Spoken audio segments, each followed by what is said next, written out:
O Lulinha ligou pra 2 ministros. Eu vou falar como se fosse o Sandro Rocha, né? Parece que o Gambá ligou pra 2 ratos graduados, ratos da esplanada.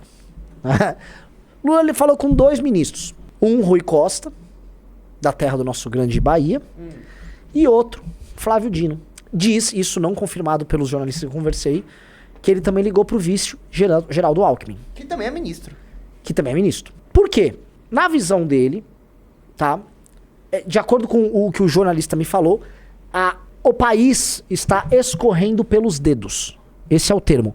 A segurança que ele acha que ele tem está escorrendo pelos dedos. Isso foi o que os jornalistas disseram. E aí, por que escorrendo pelos dedos? As notícias de hoje vão nessa linha. Mas o que eles pressentem é que a situação econômica, que foi colocada num determinado stand-by, ela está escorrendo e ele está sentindo. Lógico, o Lula tá fazendo agora uma turnê internacional, o Haddad tá fazendo périplo com bancos, etc. Eles sabem da situação de fuga de capitais, fuga de divisas que tem aqui. Ele tá com a autoestima baixa por que aconteceu agora nessa questão dos BRICS. Querendo ou não, foi um desprestígio pro Brasil, porque o Brasil foi diluído no jogo e quem aumentou o share, o tamanho em si é a China, porque ela botou um monte de aliado dela. E, ao mesmo tempo, o Lula percebe que para resolver a questão, não apenas fiscal, mas a questão de crescimento econômico no Brasil, tem que haver um plano. E plano não há.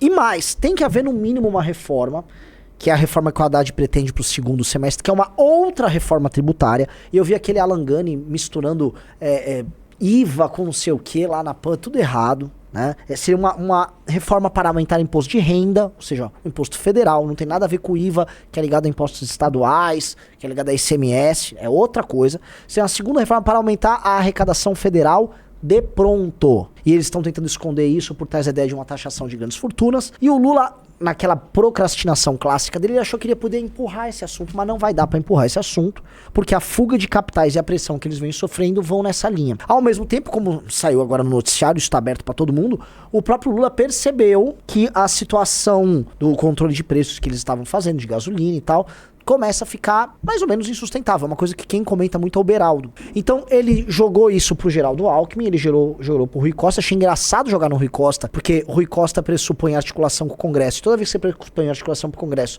você pressupõe que o governo quer passar alguma coisa importante. E com o Dino, eu não sei se tem a ver com esse negócio do dia 8, de terem apagado as imagens. Aí fica aberto. O que eu sei é, os jornalistas estão apurando e tá uma fofocaiada geral, porque mesmo os ministros, eu não sei se no caso o Geraldo Alckmin, mas os próprios ministros estão externando pros outros, incluindo o jornalista na boca miúda, e pra ter chegado num cara que não é exatamente muito bem quisto como eu, significa que tá rodando pra geral. Eu não sou a melhor fonte em termos de governo Lula, a não ser que o Kim Paim fale, não, mas você é amigo do Geraldo Alckmin e tal. Enfim, pode ser que o Alckmin me falou e eu tô só aqui dourando a pila, mas o fato é, há um clima dentro do corpo, vamos dizer, do alto ministerial do Lula, dos corvos corvilíneos do Lula, há um clima de insatisfação em ficar tomando essa mijada do Lula por conta, vamos dizer, de algo que a gente já vem falando, que estruturalmente a situação econômica brasileira é precária e que eles conseguiram manter uma espécie de, vamos dizer, falsa estabilidade mediante algumas boas notícias em termos de circunstâncias globais que rolaram especialmente no fim do ano passado, como o fim,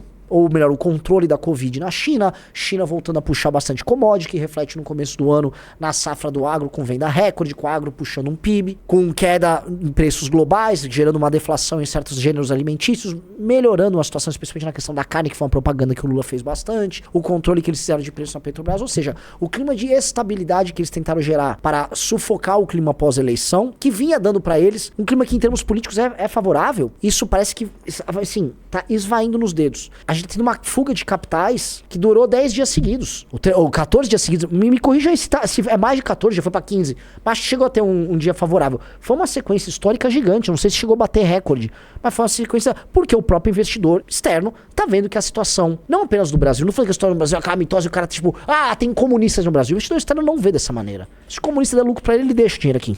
O que ele percebe é que, dada a situação externa, e numa comparação com o que é investir no Brasil, passa a não necessariamente valer a pena. Só que isso está... O Lula não estava ligando muito pra isso, porque ele achava que havia um controle da parte deles do que poderia ser, vamos dizer, um cenário daqui até o meio do ano que vem. Por que isso abala tanto ele? E eu quero colocar, assim...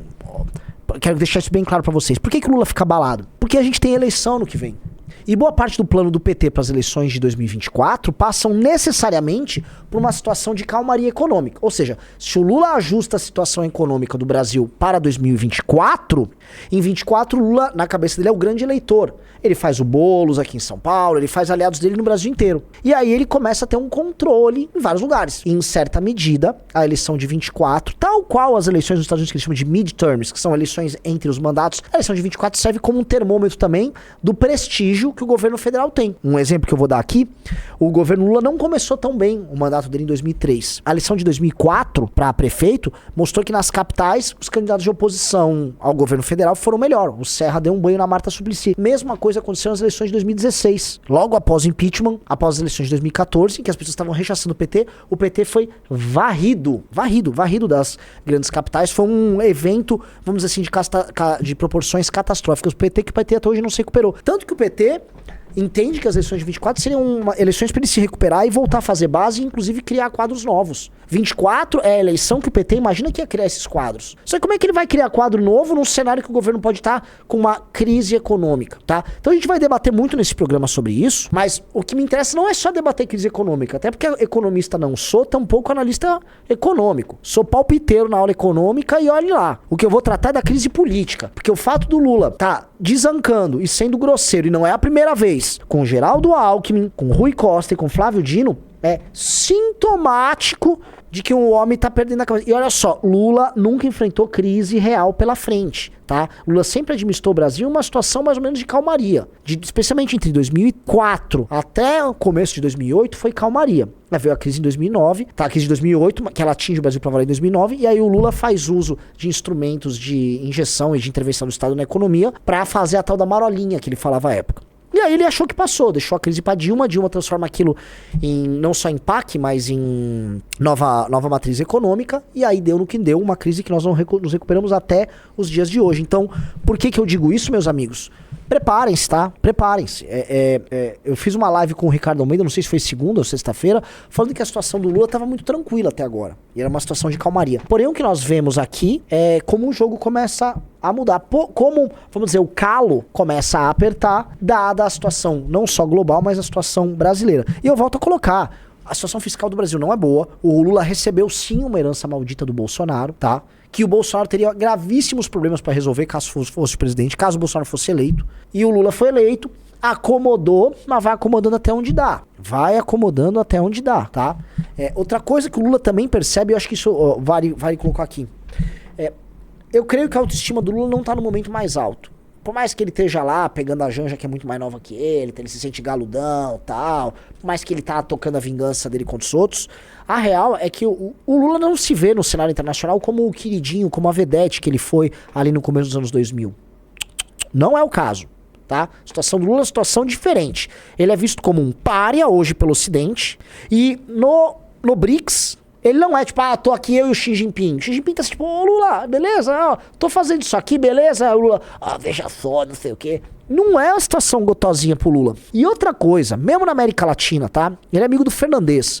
Todo mundo sabe que o Alberto Fernandes não vai fazer sucessor na Argentina. No Chile, o Boric, ou Boric, como você preferir chamar, é de esquerda, mas não é lulista. Em outros países, a não ser que ele vá se aliar com Venezuela ou uma outra tranqueira latino-americana, a situação tampouco é favorável. Ou seja, um cara que sempre foi, assim, estendia o tapete vermelho pra ele passar, era lambido, o operário, isso mudou. Essa opção pela Rússia foi isso. E aí, quando ele opta pela Rússia, imagina que vai ter com a China um grande parceiro, a própria China trata o Brasil de acordo com o tamanho que o Brasil tem hoje. Tá? E eu vou te falar que eu acho que nem sequer a China confia no Brasil como parceiro. O Brasil, ao não ter uma posição muito clara no tabuleiro, porque o Lula pode a qualquer momento se voltar pros braços do Biden, se for necessário, tá? A própria China sabe que o Brasil... E que o Lula também joga esse jogo dúbio. A política externa brasileira já agiu com muita inteligência com esse jogo dúbio. Verdade precisa ser dita, o próprio Getúlio Vargas jogou isso. Só que hoje eu não creio que seja o caso, tá? Hoje me parece que, como a gente é um barco à deriva e a gente não sabe o que quer, e o Getúlio Vargas sabia muito bem o que queria, a gente tá à deriva e os outros vão levar vantagem sobre nós. Pessoal, é fundamental para você que acredita, que segue, que tem os nossos valores e princípios do Movimento Brasil Livre, que você entre no Clube MBL, não só para ter acesso a todas as vantagens do clube, mas principalmente para apoiar o grande projeto que nós temos para o nosso país, e vocês sabem de que projeto eu tô falando. É só você clicar aqui nesse link que você vai poder ajudar o MBL e vai poder fazer parte dessa luta.